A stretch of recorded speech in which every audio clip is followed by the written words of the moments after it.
অবশেষে জল যন্ত্রণা থেকে মুক্তি পেতে চলেছে ব্যারাকপুরবাসী।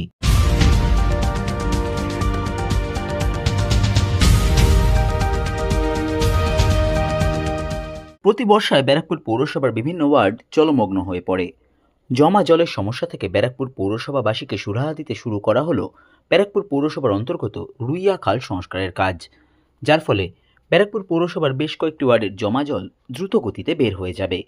পৌরসভার পক্ষ থেকে বিশেষ দল তৈরি করা হয়েছে রুইয়া খাল সংস্কারের জন্য, এমন কথাই জানালেন ব্যারাকপুর পৌরসভার পৌর পরিষদ সদস্য নওসাদ আলম। না, ব্যারাকপুরের যে খাল আছে বড় পুলের, ওই বড় পুল খাল প্রত্যেক বছরই সংস্কার করা হয় এবং এবছরও আমরা বর্ষার আগে আগে একদম সংস্কার করা শুরু করেছি এবং করে দেবো তাড়াতাড়ি। অনেক লোকজন লাগিয়ে কনজারভেন্সি ডিপার্টমেন্টে এবং খালের আশেপাশে যেসব দোকানদার ভাইরা আছেন তাদেরকেও চেয়ারম্যান সাহেব ডেকে কথাবার্তা বলে ওখানকার ইনক্লোজমেন্টটা সরিয়ে আমরা ওই খালটাকে সংস্কার করব।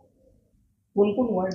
বিশেষ করে আমাদের 13 নম্বর ওয়ার্ড, 14 নম্বর ওয়ার্ড, 10, 11, 12 কিছু পার্ট, এইসব পার্ট আছে। 15 নম্বর ওয়ার্ড আছে যেটা এফেক্টেড হয়ে যায়, ওটাকে না সংস্কার করলে জল আরো স্ট্যাক হয়ে যাবে। তো আমরা মধ্যে কাজটা খুব তাড়াতাড়ি একদম মানে রিসেন্ট, ভেরি রিসেন্ট কাজটা শুরু হবে।